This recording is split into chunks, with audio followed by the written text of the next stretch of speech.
وكان بين ذلك قواما والذين لا يدعون مع الله إلها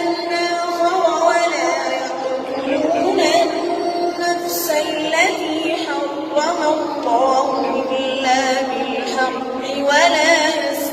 يزنون ومن يفعل ذلك يلقى أثاما يضاعف له العذاب يوم القيامة ويخلد فيه مهانا إلا من تاب وآمن وعمل عملا صالحا